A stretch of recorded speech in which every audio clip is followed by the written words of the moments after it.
Hey folks, Micah McGee here. There's one thing that I know has been misrepresented, and that is lard. Lard has been much maligned. It has been ridiculed as being the source of all evil. And why? Because companies are wanting to sell you their other things. Crisco, vegetable oils of all kinds, shortenings and whatnot, and we know now that they are not more healthy. What I want to pinpoint today specifically is lard coming from pigs raised outside in the sunshine. This makes a huge difference. If you're just going to buy lard from any old place that's got their pigs inside under a roof where they never see the sun, you're not doing yourself any favor. But if you keep your pigs outside, and this is something that where if you raise your own pigs, you have control of it and you know it. Outside, in the sunshine, pigs become a machine creating vitamin D. It's unbelievable. I heard this through the grapevine and I looked it up for myself, and I found out that lard from pigs that were raised in the sunshine is the second highest source of vitamin D that can be found. Now, you can look this up. If you find out that I'm wrong about this, please drop down in the comments and let me know, and let me know what is higher. But as of right now, what I'm seeing, the only source of vitamin D that is higher than lard is cod liver oil. Lard has 500 IU, that's international units, 500 IU of vitamin D in every teaspoon. That is huge. That is a lot. That means every time you bake a pie crust with lard, you are cooking a healthy meal for your family. So you ladies out there, cook with lard, I want to say a big old salute. Now, I'm going to pull out some fat here. We just butchered our Mangalitsa pig, and as you may know, Mangalitsa pigs are known for their quality of lard. This ain't going to come out of there. This is one piece of fat, I believe, if I remember right.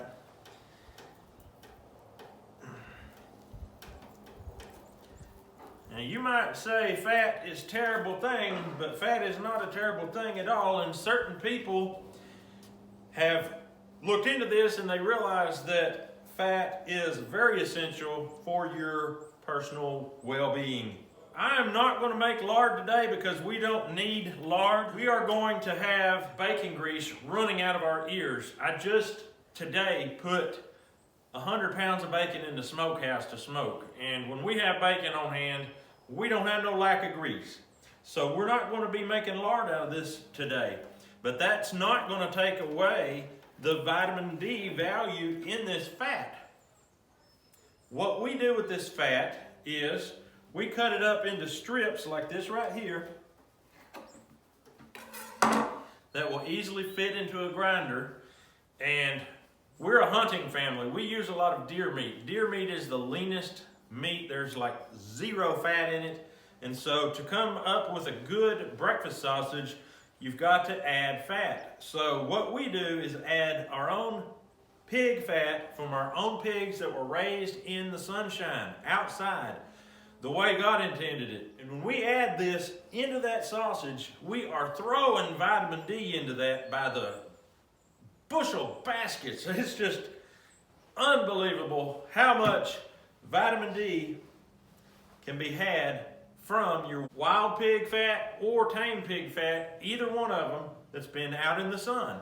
The sun is what creates the vitamin D, but that pig is a mechanism to store that vitamin D much better than any other animal that I know. I'm glad to find out this information because we thought it was pretty bad for us. We thought we were just splurging, like eating a big old spoonful of sugar if we eat bacon.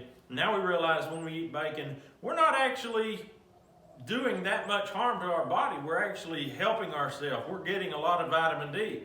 Yes, there is saturated fat, but we know that everything is bad for you if you don't use it in moderation. You can poison yourself with water. And if you can poison yourself with water, you sure can hurt yourself with bacon. But if you use moderation, as the Lord intended, and you eat a decent helping serving size, say 15 pieces of bacon for breakfast, you're going to be all right. That was a joke. Okay, all right, that was a joke. But anyway, use common sense. Don't just go crazy. Just because this stuff is high in vitamin D, you don't just start eating a bunch of it. I mean, that would be ridiculous, right? I do know this for a fact. When you get this stuff up to a high temperature, you're hurting it and you're making it not as good for you. But according to what I have read and heard, this good old stuff right here is just fine for you raw. Really doesn't have any taste. It's just like butter. It is melting in my mouth like butter. And I feel so healthy. I can feel the vitamin D just raging into my system. Not bad at all. I would like to try thin strips of this on toast. I think that would be awesome. If there's one thing I'm going to leave with you today, it's the fact that pork fat is not the epitome of evil. Pork fat has some very good qualities, very healthy qualities, and used in moderation and used with common sense can be one of the best things in your life if you're a cook. Cooking with lard has been done for years. Back in the 1900s, they started bad-mouthing it and saying how bad it was for you, so everybody ran to Crisco and all these other vegetable shortenings, and people started having more health problems, but they felt better about themselves, and that is what mattered the most to them. So that's what I got for you today. I hope you enjoyed this video. Check me out. See if I'm telling the truth. If I'm mistaken on some of this, drop down in the comments and let me know. But for now, that's all I've got for you. We appreciate you. Hope you have a great day, but we'll see you on the next video.